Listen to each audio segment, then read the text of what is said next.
listening to the Agent Survival Guide podcast,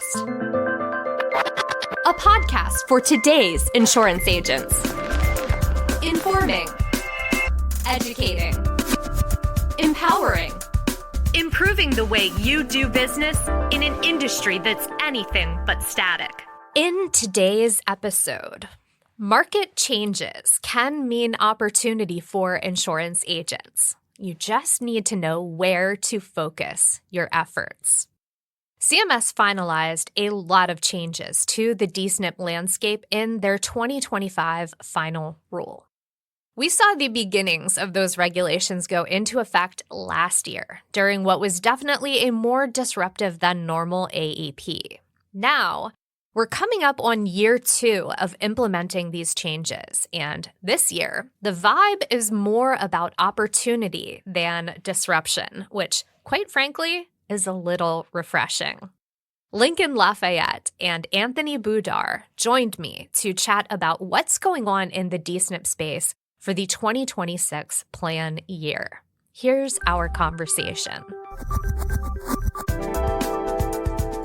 We are talking with Lincoln Lafayette, and we are talking with Anthony Budhar. Thank you both so much for joining me. Absolutely. Pleasure to be here, Sarah. Looking forward to it, Sarah.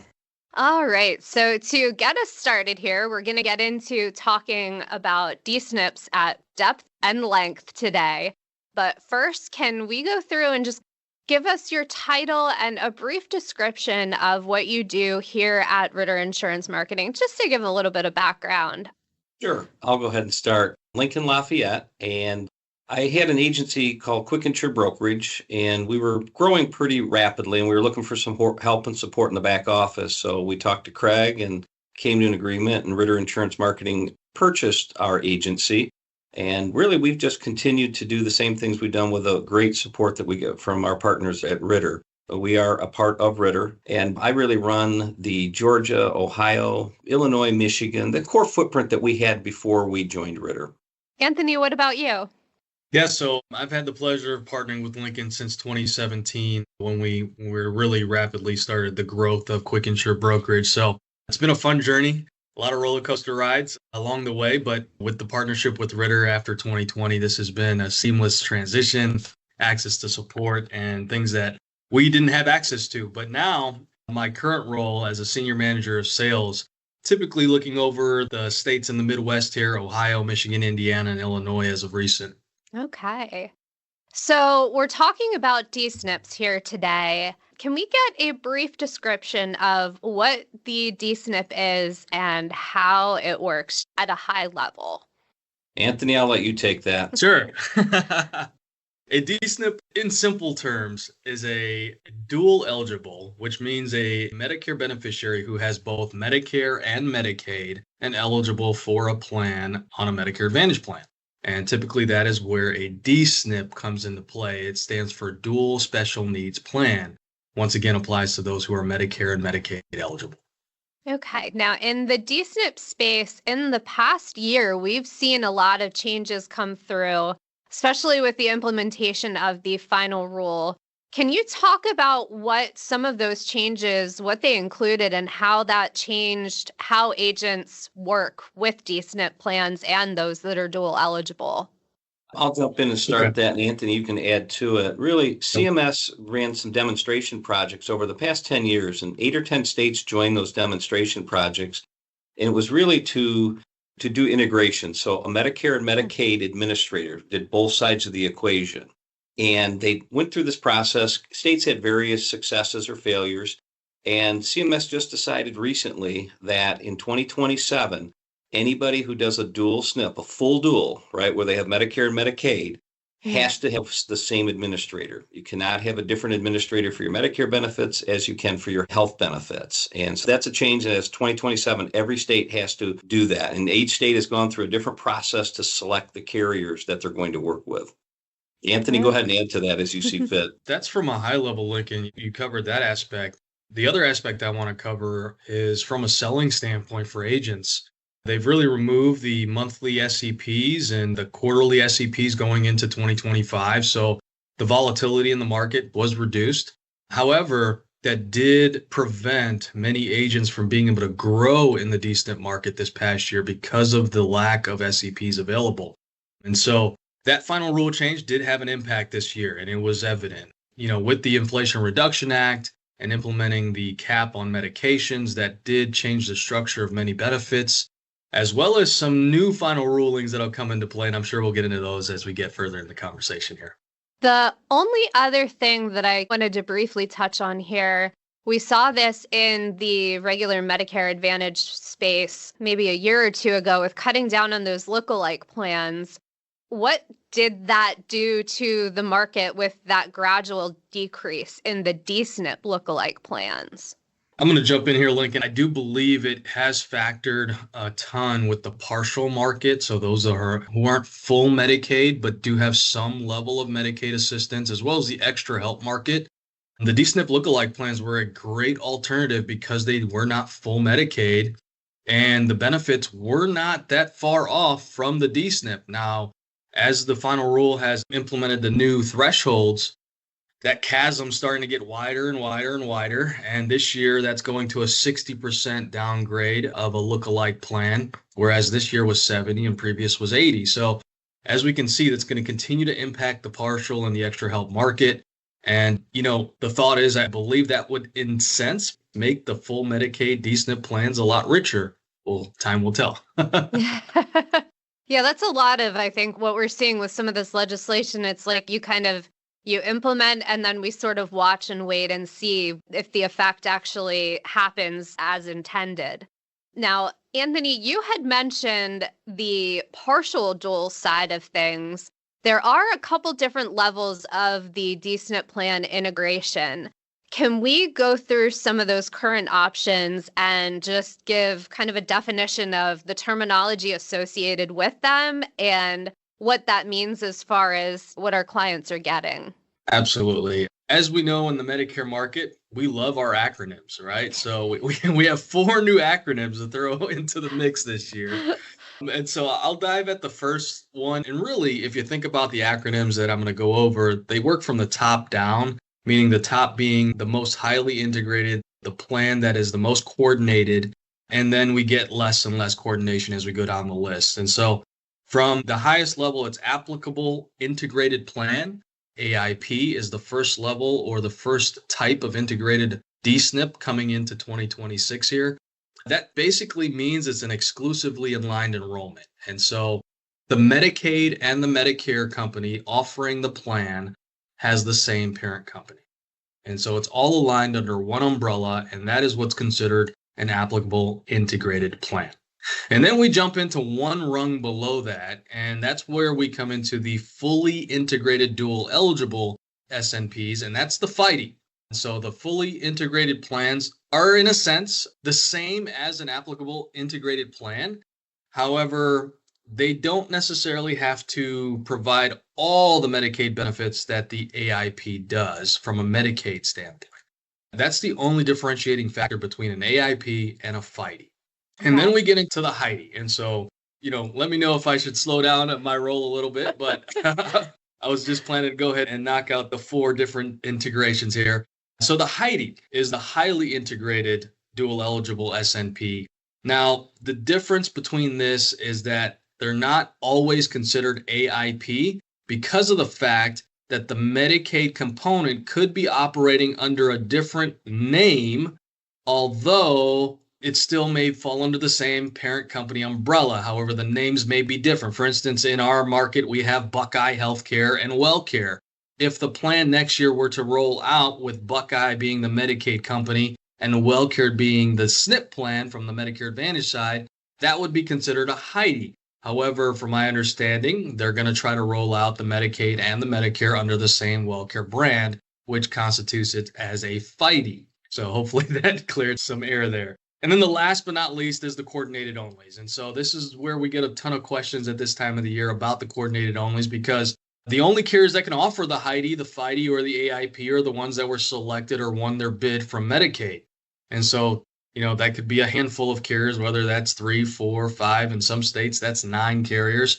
However, any of those carriers that were not selected to represent the Medicaid side of things they would be considered a coordinated only SNP offering if that company who was not selected on the Medicaid side decides to roll out a D-SNP product in the marketplace.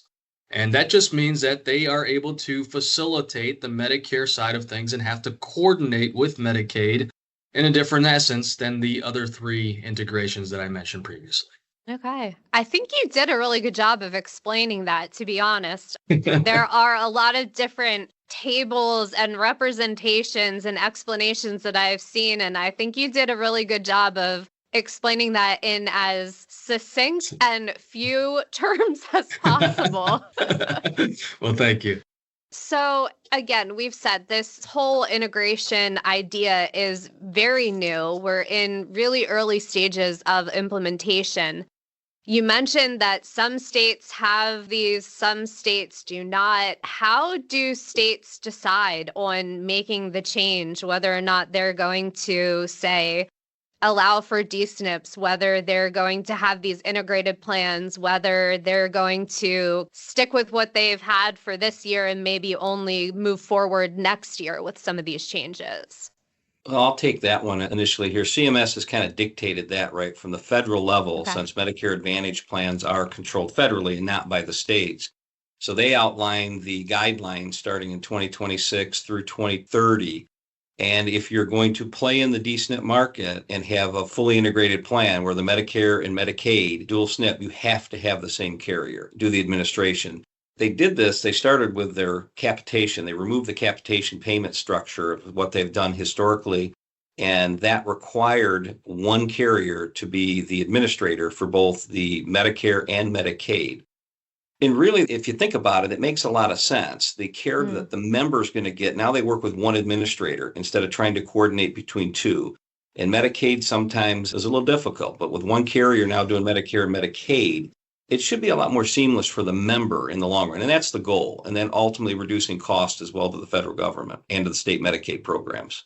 Right. I can definitely testify to different forms of coverage not always being so easy to coordinate the benefits. I had the privilege of being on TRICARE when my husband was serving in the Guard, and it was not always clear who's going to cover what and, even what documentation you need to be presenting.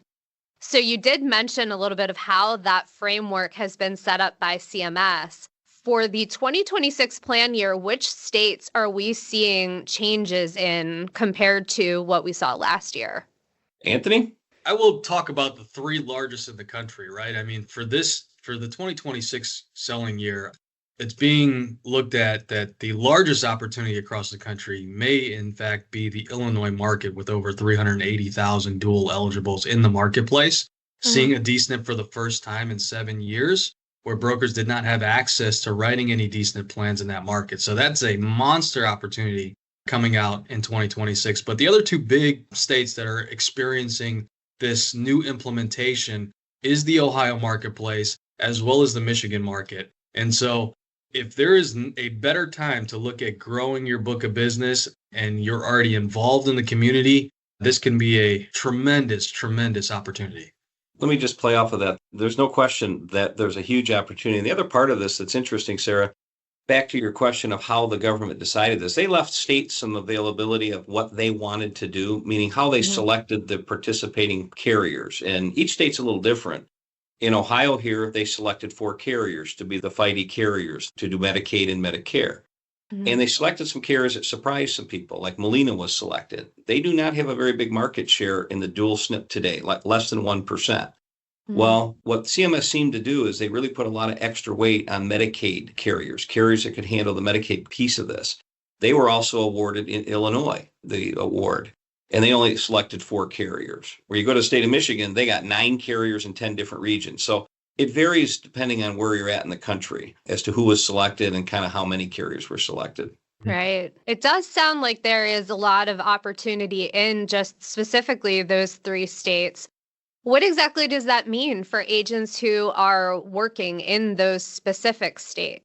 Well, I will tell you, we are moving back in those states, particularly to a monthly SEP.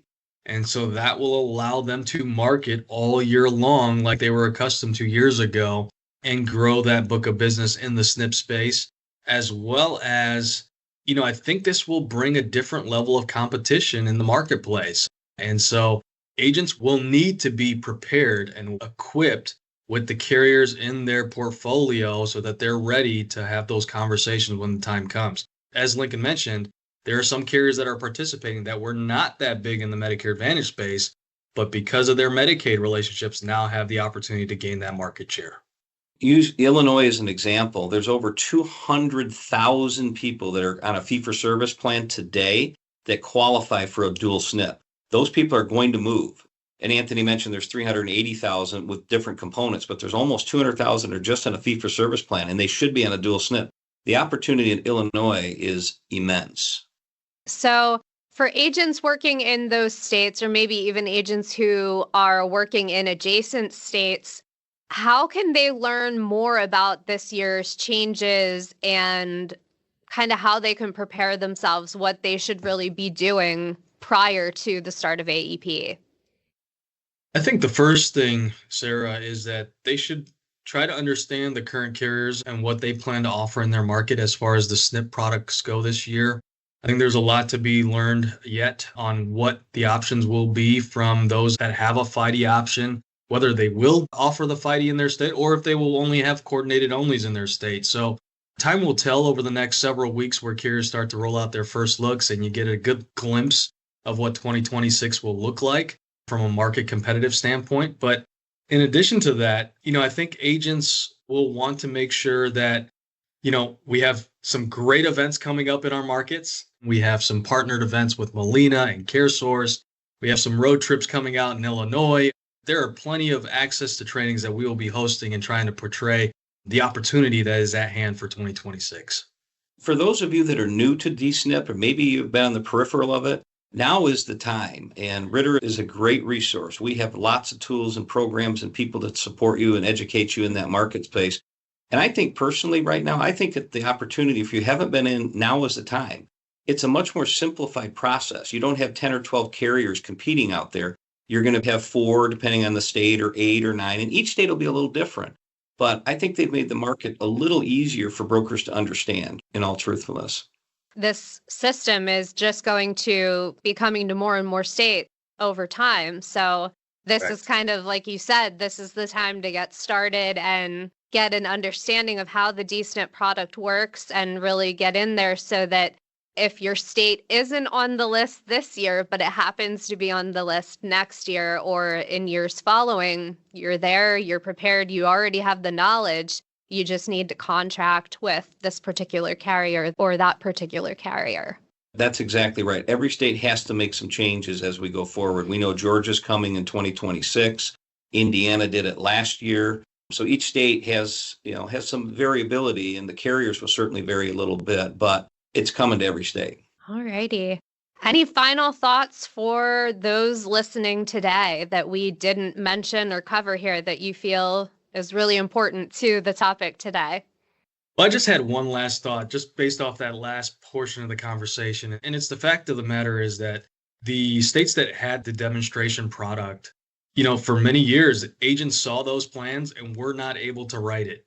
And so they had to have a competing option, which were typically the non-coordinated options. And so now with this new implementation going forward, agents will have access to writing the Medicare, Medicaid plans rolled out by the state.